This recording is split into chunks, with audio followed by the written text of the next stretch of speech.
इंतखाबी गर्मियां ख़त्म होते ही कोलकाता में सर्दी की लहर।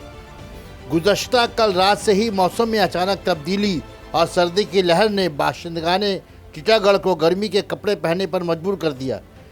ठंड की लहर से बचने के लिए लोग आग जलाकर गर्मी का एहसास महसूस करते नजर आए।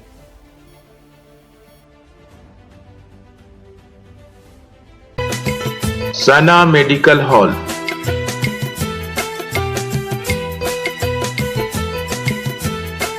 10% discount on every medicine. Oxygen cylinder also available.